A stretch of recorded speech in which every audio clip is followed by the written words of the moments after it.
Futuros médicos, ¿cómo están? Espero que estén muy bien. Sean bienvenidos a una clase nueva. En esta ocasión estaremos revisando la fisiología de los eritrocitos. Los eritrocitos no son más que células sanguíneas, también denominadas como hematíes o glóbulos rojos. Esta denominación de glóbulos rojos se la ha dado debido a que poseen en su interior o en su estructura una proteína especial denominada hemoglobina, que es la encargada de darle el característico color rojo a estas células. Los eritrocitos constituyen cerca del 99% de los elementos formes de la sangre. ¿Ok? Hablemos de su estructura, es decir, su forma y su tamaño. Los eritrocitos generalmente son conocidos como células que no poseen núcleo, por ende decimos que son células anucleadas. Son células que en principio en sus predecesores o sus precursores sí poseían una central, un núcleo, pero posteriormente lo pierden y terminan siendo células anucleadas. Además de esto, son células que no poseen mitocondrias.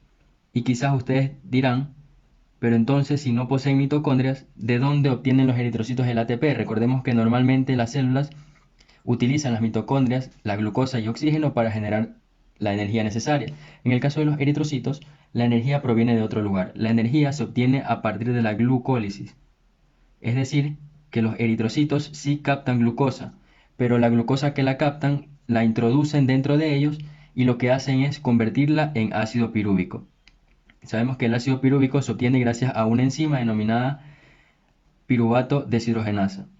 Y asimismo este ácido pirúvico posteriormente se convertirá en ácido láctico. En todo este proceso, denominado fermentación del ácido láctico o glucólisis, se generan 4 moléculas de ATP. Pero de estas 4 moléculas de ATP, para poder convertirse en ácido láctico la glucosa, se utilizan 2 ATP, dándonos como resultado un valor neto de energía de 2 moléculas de ATP. Y es de aquí, de este ATP, de donde el eritrocito obtiene la energía para poder funcionar. Es por esa razón que no necesitan o no requieren de mitocondria. Un aspecto importante es que la captación de glucosa de los eritrocitos o en los eritrocitos es independientemente de la insulina, es decir, que la glucosa simplemente va a entrar en el eritrocito sin la necesidad de un transportador especial y por ende sin la necesidad de moléculas de ATP. Se ha dicho que los eritrocitos son discos bicóncavos, esa es la forma que tienen. Cuando se refieren a discos bicóncavos, se refiere a que el eritrocito no es totalmente plano, sino que en la parte central de él presentan depresiones de ambos lados, que si nosotros vemos un eritrocito cortado por la mitad y desde una vista lateral, podemos ver que tiene una forma más o menos como de una pesa. La razón de estas depresiones en ambos lados del eritrocito es que amplían la superficie de la membrana, haciendo más fácil la captación de diferentes sustancias y entre ellos principalmente los gases como el oxígeno o el dióxido de carbono e incluso la glucosa. Si nos referimos a medidas, diremos que el eritrocito tiene un diámetro aproximado de 7 micras o 7 micrómetros. Hay libros o hay textos, literaturas en las cuales pueden variar estos números, pueden decir 7.5, 7.8, pero en general se le da un valor neto de 7 micras. Es decir, diremos así de polo a polo. Estos serían 7 micras. En cuanto al espesor, es decir, el ancho, si se podría decir de esa manera, tenemos dos medidas. Una medida que será a nivel de las biconcavidades y la otra medida que será a nivel de la periferia, en donde no existen esas depresiones. A nivel de las depresiones, diremos que el eritrocito tiene apenas una micra, mientras que, o sea, ponemos aquí espesor 1 micra en las partes bicóncavas y aproximadamente tiene 2.5 micras en las partes donde no existen esas concavidades, es decir, en la periferia. Existe un parámetro muy importante aquí y es el denominado volumen medio del eritrocito, conocido también como volumen corpuscular medio o en siglas BCM. Este volumen medio del eritrocito aproximadamente fluctúa entre 80 y 100, podemos medirlo de dos maneras, micrómetros cúbicos o podemos decir entre 80 y 100 femtolitros. Femtolitros. ¿Por qué decimos que este valor es muy importante? Porque este es el que nos ayudará a saber si un eritrocito es de un tamaño correcto, aproximadamente 7 micras, y los espesores que hemos mencionado, o el eritrocito tiene un tamaño mucho más pequeño del habitual. Gracias a este valor es que podemos valorar, valga la redundancia, las diferentes patologías que se forman cuando existe un déficit de eritrocitos y de la proteína que contiene, que es la hemoglobina. Es decir, se valoran las anemias. A pesar de todos estos valores y de la forma que decimos que son bicóncavos, El eritrocito tiende a variar en su forma, es una célula polimorfa dependiendo del lugar por donde esté circulando. Por ejemplo, en el caso de que el eritrocito se encuentre atravesando capilares que son muy pequeñitos, incluso más pequeños que el diámetro que él tiene, tiende a deformarse. Pero la deformación es reversible, eso es importante, que el eritrocito se puede meter dentro de esos capilares sin ningún problema. Y a esa propiedad que tiene el eritrocito para realizar esa función se denomina plasticidad. Gracias a esa plasticidad, el eritrocito puede cambiar de forma sin que se rompa su membrana. Si nos referimos a la constitución del eritrocito, decimos que aproximadamente el 95% del eritrocito está conformado por la proteína que carga, que es la hemoglobina, y el 5% restante se irá pues en las diferentes enzimas que contiene, y que lo vamos a ver cuando estemos hablando en este momento ya en funciones. ¿Ok? Hablemos de las funciones del eritrocito. El eritrocito principalmente posee tres funciones fundamentales. La primera será el transporte de la proteína que ya venimos mencionando desde hace un momento, que es la hemoglobina, transportar la hemoglobina. La segunda función es el transporte, adivinen, transportar, por supuesto, el oxígeno. Y la otra función es la de transporte de CO2. Aquí agregamos una función extra que es sumamente importante y es la de equilibrio ácido-básico, ya que el eritrocito posee hemoglobina y gracias a esta hemoglobina es que puede ejercer funciones de amortiguación. Cuando decimos funciones de amortiguación nos referimos al pH sanguíneo. Esa función la ejerce gracias a la acción de una enzima que posee que se denomina anhidrasa carbónica. Veamos cómo lo hace, aunque esto es un poco más de hablar de fisiología del transporte de gases, pero es importante para conocer el porqué de esas funciones que tiene el eritrocito. Bien, en los pulmones sabemos que existen los dichosos alvéolos pulmonares y que se encuentran en contacto con un vaso sanguíneo, con un capilar sanguíneo. Normalmente aquí es donde se realiza el intercambio gaseoso entre el oxígeno y el CO2. En este momento solamente hablaremos del oxígeno. Por lo tanto, a este nivel pulmonar o alvéolo capilar, el oxígeno ingresa al eritrocito. Pero el oxígeno puede ser transportado de dos maneras. Cerca del 97% del oxígeno inspirado se transporta en el eritrocito, pero existe un porcentaje un poco menor de oxígeno que no es transportado en el eritrocito y que aproximadamente corresponde al 3%. Y ese 3% se transporta en el plasma, o sea, el oxígeno viaja libre. Una vez que se captó el oxígeno en los pulmones, obviamente tiene que ir a los diferentes tejidos. En los tejidos ocurre otra vez un intercambio, en donde el eritrocito, por cierto, el proceso alvéolo capilar se denomina hematosis. Cuando llega a los tejidos, digamos, también tiene que haber otro intercambio, y en este caso el eritrocito lo que hace es enviar ese oxígeno hacia los tejidos, pero asimismo recaptar el CO2 de los tejidos hacia el eritrocito. Aproximadamente el 5% del CO2 total del cuerpo se transporta de esta manera. Es decir, pasa de los tejidos hacia el eritrocito. Perdón, el 5% pasa al plasma, perdón. El 5% del CO2 total del cuerpo pasa al plasma, mientras que el restante, o sea, el 95% pasa al eritrocito. Una pequeña corrección ahí. Tomemos el CO2 que ingresó al eritrocito. Este CO2 que ingresó al eritrocito puede tener dos vías. Tengamos aquí entonces, dentro del eritrocito, entró el CO2. Este CO2 en el eritrocito se combina con la hemoglobina, formando la dichosa denominada carbaminohemoglobina o carboxihemoglobina. En esta forma, unida a la hemoglobina, corresponde aproximadamente al 22% del CO2 total. Se transporta de esa manera. Y otra vía que puede tomar el CO2 también es que se puede unir al agua que existe en el eritrocito. Es decir, combinamos el H2O, agua, más CO2. Sabemos que al combinarse de esta manera, lo que va a producir es un ácido, al denominado ácido carbónico, H2CO3. Esta reacción normalmente entre el agua y el dióxido de carbono está ayudada por una enzima que es la que habíamos mencionado y es la denominada anhidrasa carbónica. Esta anhidrasa carbónica es la que se encarga de acelerar el proceso de transformación del agua y CO2 en ácido carbónico. Sin embargo, este ácido le hará daño al eritrocito y por ende a nosotros también. Por lo tanto, el ácido carbónico se convierte o se transforma en dos partículas o en dos moléculas. La primera se convierte en bicarbonato y en hidrógenos libres, moléculas de hidrógenos libres. El bicarbonato también posee CO2, por lo tanto, en esta forma decimos que el CO2 también se transporta y corresponde al 73% restante.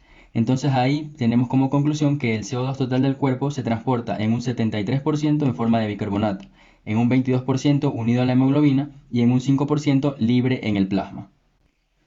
Posteriormente, este bicarbonato saldrá del eritrocito hacia el plasma, hacia la sangre, y pues ejercerá la función que habíamos mencionado, que es el de amortiguador de pH. Este bicarbonato se encarga de mantener, mejor dicho, el pH normal sanguíneo, neutralizando diferentes tipos de ácidos. Este hidrógeno que queda libre también es un potencial ácido, es decir, que también podrá disminuir el pH sanguíneo.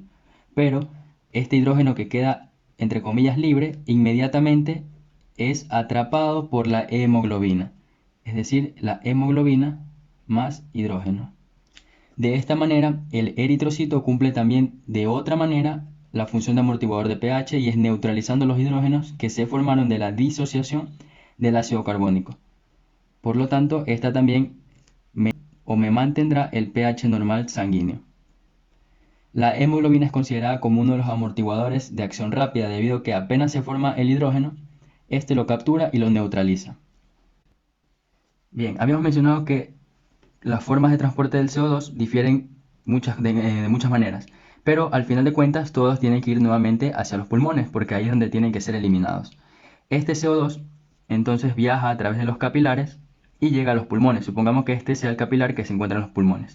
Este eritrocito entonces está cargado de hemoglobina unida al CO2, que era una de las formas de transporte, y además también tenía hemoglobina unida a ion hidrógeno para poder neutralizar y así mantener el pH, recuerden.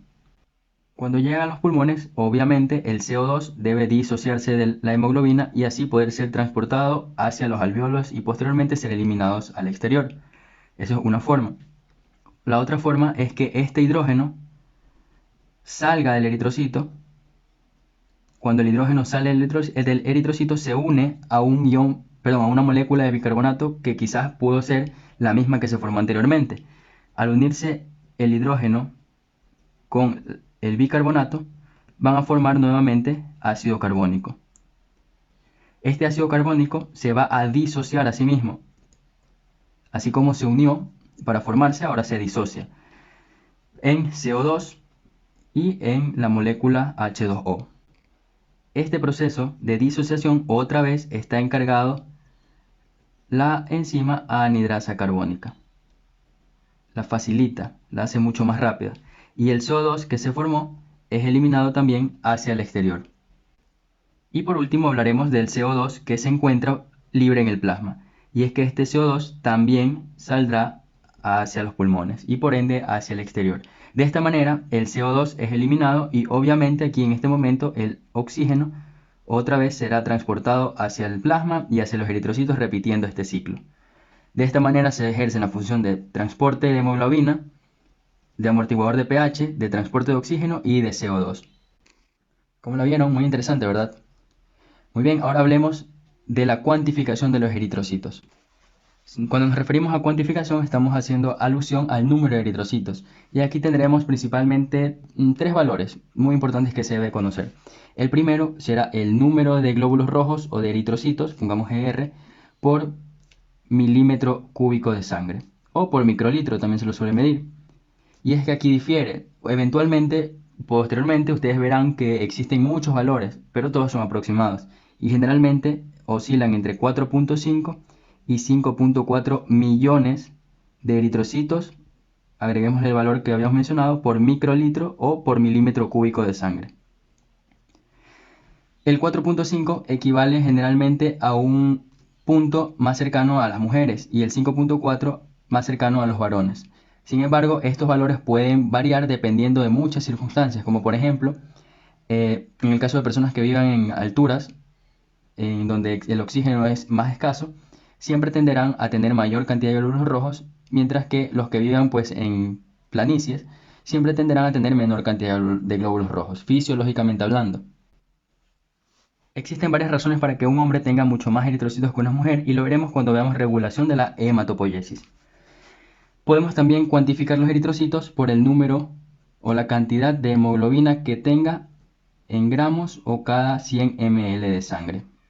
Igual esto lo revisaremos mejor cuando hablemos de hemoglobina, pero por el momento podremos decir que existe un valor aproximado entre 14 o 13 a 16 gramos por cada 100 ml. También estos valores difieren en cuanto a hombre y mujer. Por ejemplo, el 14 hará alusión más a una mujer y el 16 más a un varón.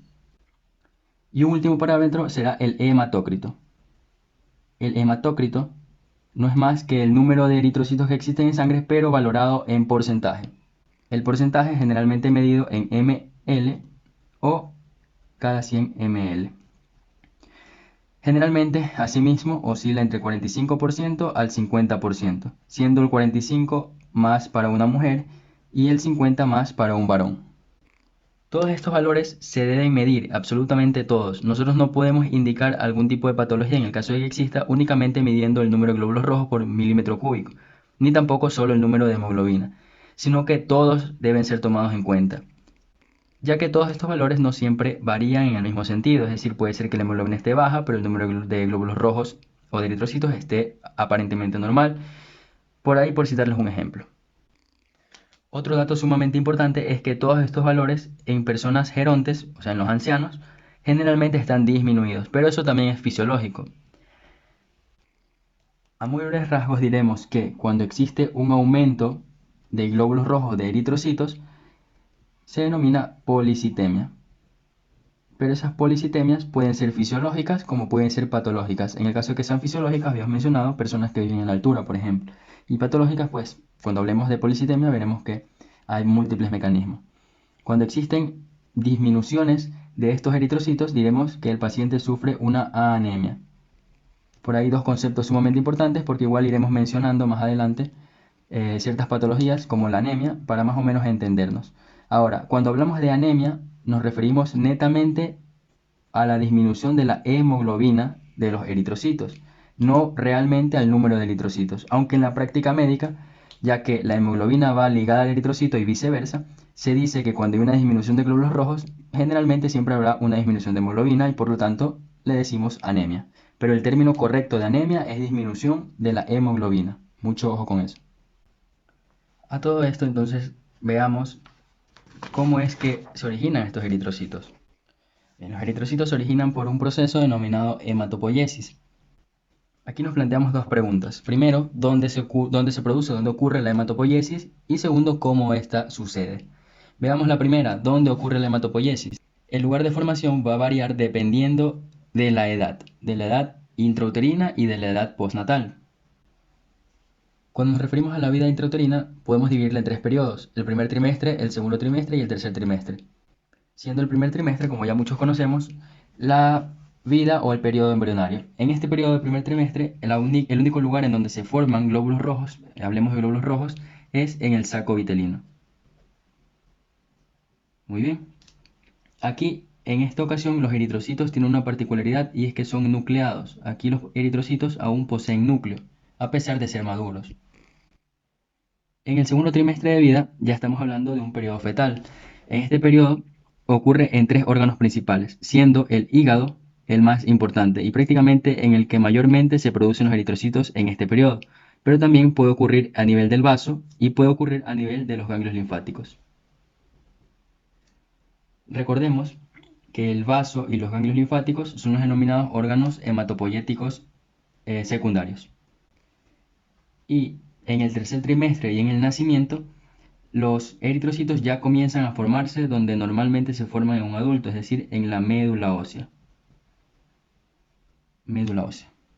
Aquí entramos al periodo postnatal. En este periodo postnatal hablaremos de las personas o de los niños menores a 5 años. O sea, es decir, hasta los 5 años la hematopoiesis ocurre en la médula ósea de todos los huesos, absolutamente todos los que ustedes puedan imaginar. Huesos del cráneo, huesos planos, huesos largos, huesos irregulares, etc.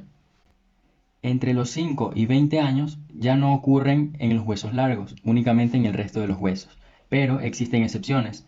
En el caso del fémur, la tibia e incluso mencionan el húmero. Aquí me olvidé de poner, pero déjenme poner el húmero.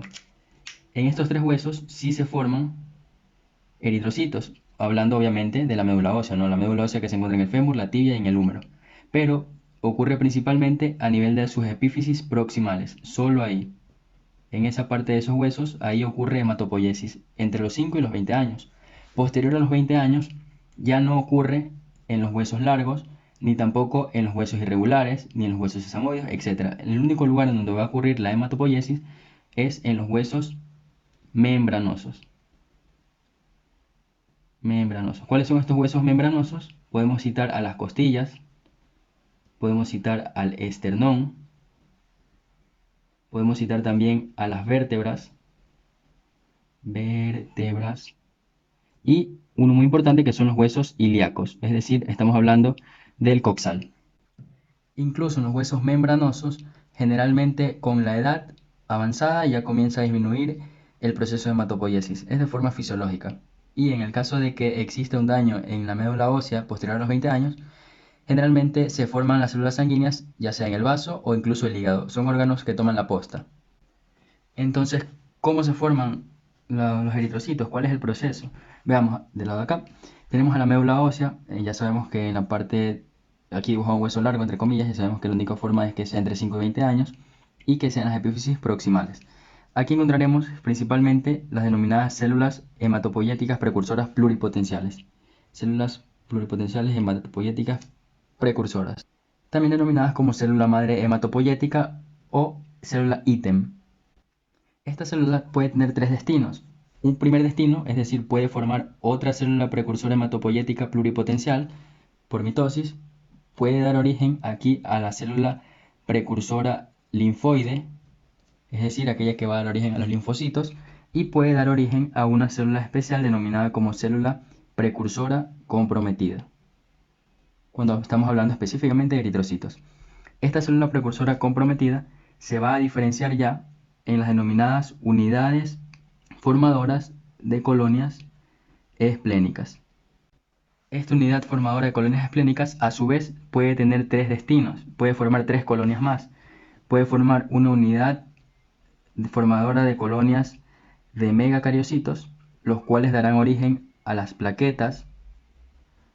Puede también formar unidad formadora de colonias de granulocitos y monocitos, que dará origen a los diferentes granulocitos, como lo son ya sea el monocito, el eosinófilo o el neutrófilo.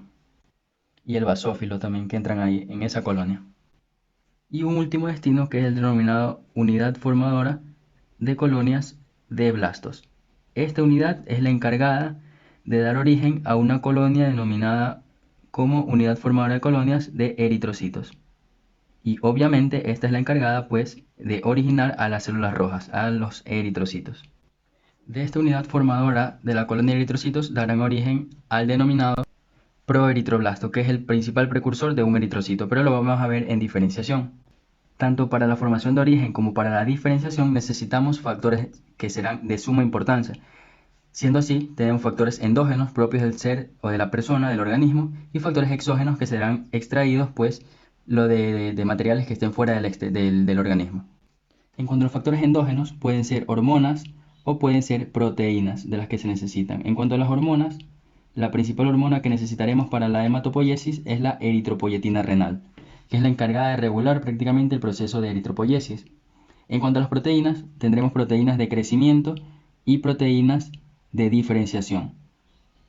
Las principales proteínas que se necesitan para la eritropoiesis son las interleucinas y la más importante que se conoce es la interleucina 3. Si hablamos de factores exógenos fuera del cuerpo, hablaremos pues de las diferentes vitaminas y minerales que se necesitan. Entre ellas, las más importantes son la vitamina B12, necesitaremos hierro, muy importante para la formación de la hemoglobina, que forma parte del eritrocito, el folato o ácido fólico, y también se menciona la importancia de la vitamina B6. Hasta aquí el video de esta clase, chicos. Espero que les haya gustado, que haya sido de suma ayuda, que que se haya podido comprender lo mejor posible y esperen el siguiente video, que es acerca de regulación de la eritropoyesis, la diferenciación de los eritrocitos y también la importancia de la vitamina B12 y los folatos, todo el metabolismo necesario. Pasen muy bien, bye bye.